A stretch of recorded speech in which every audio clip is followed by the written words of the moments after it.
Inflation is out of your control, but it doesn't have to catch you flat-footed. Today we're going to talk about practical ways you can prepare for higher inflation.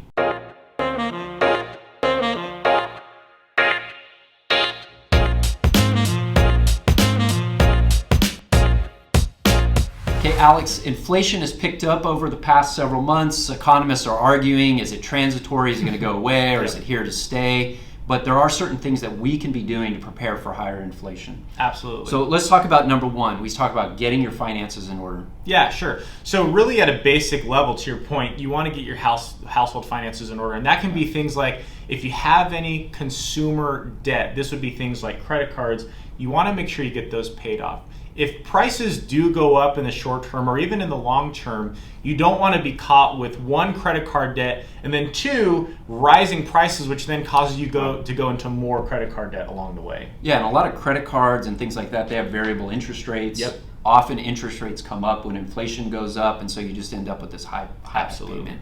All right, number two, don't make drastic changes to your investment portfolio. Exactly. And so this is what happens. A lot of people will see the news headlines, they see things in the paper, or they hear about it from friends, and so they start to get a little bit worried, right? Because they want to make these big changes to their portfolio. And what we're saying is, let's take a pause and let's actually see what's going on. Because you probably don't need to make big drastic changes. That's usually one of the worst things you can do.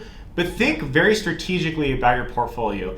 You know, do I need to incorporate things like maybe some commodities and real estate in a tactical strategy, right? Real assets that can perform well in an inflationary environment. Maybe my bonds are on the shorter term side because those tend to do better with inflation and rates picking up. So those are the things to consider, not making big changes, but really small tweaks to your portfolio. Right, and you know we preach diversification, and that's a great way to address Absolutely. this. All right, the third thing is to think strategically. Absolutely. And so when you think about this, you want to look at what is good for one person might not necessarily be good for you. Right. For example, it could make sense to keep a low rate mortgage in an inflationary period, right? If that low rate mortgage is really low, that means you can keep more money invested in the markets, which should perform well over long periods of time. That might be a better situation. But again, each person's situation is unique and it has to be tailored for you. Right, looking at your own financial plan, because as inflation takes off, the news just really headlines that. It says all the extremes that people should be doing, and that may not necessarily be the case. Absolutely. This is the kind of stuff we help folks with. Again, when we look at financial plans, we want to be looking at what is the inflation rate we've used in your financial plan. Are your investments aligned to help meet your goals and objectives, hit that target rate of return that we're looking for in your financial plan, and what are the ranges of outcomes for your success, especially when we're heading into an inflationary environment, which we might be. This is very important for a retiree.